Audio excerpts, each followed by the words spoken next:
America বিশ্বের সঙ্গে তামাশা করছে। ডোনাল্ড ট্রাম্প আসার কথা শোনাচ্ছে যে দু একদিনের মধ্যেই চুক্তি হবে, আর তার প্রতিরক্ষা মন্ত্রী হেক্সেট তিনি হুমকি ধামকি দিচ্ছেন। এটা ইচ্ছা করে একটা সাজানো নাটক, মানে মধ্যপ্রাচ্যকে বা ইরানকে তারা শান্তিতে থাকতে দেবে না, এটা হলো মূল কথা। দেখেন এখানে কি বলছে হেক্সেট, যে ইরানের বেসামরিক অবকাঠামোতে হামলার বিষয়ে আবার হুঁশিয়ারি দিয়েছে। কেন বেসামরিক অবকাঠামোতে হামলা, মানে এটা তো যুদ্ধাপরাধ, সেটা কেন দেবে? এটা কি যুদ্ধের প্রকৃতি হতে পারে? বৃহস্পতিবার হেক্সেট বলেন, ওয়াশিংটন এবং তেহরানের মধ্যে যুদ্ধবিরতি ভেঙে গেলে ইরানের বিদ্যুৎ অবকাঠামোতে হামলা চালানো হতে পারে। মানে তাদের মতন করে চুক্তি করতেই হবে, এছাড়া উপায় নেই। হেক্সেটের এই হুমকির কিছু আগেই মার্কিন প্রেসিডেন্ট ডোনাল্ড ট্রাম্প ইরানের সঙ্গে শান্তি চুক্তির বিষয়ে আশা প্রকাশ করেন। তিনি বলছেন, আমরা ইরানের সঙ্গে চুক্তির খুব কাছাকাছি পৌঁছে গেছি। মার্কিন প্রতিরক্ষা দপ্তরের পেন্টাগনের সাংবাদিকদের ব্রিফিং এ হেক্সেট বলছেন যে ইরানের নতুন শাসক গোষ্ঠী যদি ভুল সিদ্ধান্ত নেয়, এটা নাকি নতুন শাসক গোষ্ঠী, আসলে তো এটা তো পুরনো শাসক গোষ্ঠীর ধারাবাহিকতা।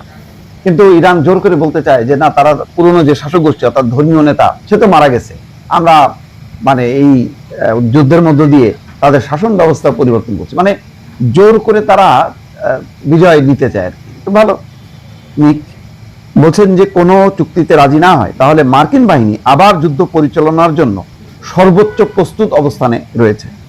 ইরানের গুরুত্বপূর্ণ দ্বৈত ব্যবহারযোগ্য অবকাঠামো, অবশিষ্ট বিদ্যুৎ উৎপাদন সহ জ্বালানি খাতকে নিশানা করে হামলা চালাতে মার্কিন বাহিনী প্রস্তুত। এই হচ্ছে বক্তব্য। হেক্সেট বলছেন, আমরা এটা করতে বাধ্য না হলেই ভালো হতো, তবে প্রেসিডেন্টের নির্দেশ পেলেই এবং বোতাম চাপলেই আমরা যে কোনো মুহূর্তে অভিযানে নামতে প্রস্তুত। মানে তাদের কত ক্ষমতা সেটা তারা দেখাচ্ছে। আমেরিকার এই যে চরিত্র বিশ্বে প্রকাশ হচ্ছে যে তাদের শক্তি আছে, তারা যে কোনো মুহূর্তে ওই এর মতো মাদুরো মতন ভেনেজুয়েলার ক্ষেত্রে যেমন উঠাই নিয়ে আসতে পারে, তারা যা খুশি তাই করতে পারে। কিউবাকে হুমকি দিচ্ছে, একে হুমকি দিচ্ছে, ওকে হুমকি দিচ্ছে, এইভাবে এক ধরনের মাস্তানি তন্ত্র বা সন্ত্রাসতন্ত্র সারা বিশ্বে সে প্রতিষ্ঠা করে এই মেসেজ দিল যে যার শক্তি আছে তুমি খেলতে থাকো। সেই কারণে আমেরিকার এই দৃষ্টিভঙ্গির কারণে এখন দেখেন গত এক মাসে রাশিয়ার প্রতি কি আর একটা অনুরোধও করছে ট্রাম্প যে ইউক্রেনে আর যুদ্ধ করো না, বন্ধ করো?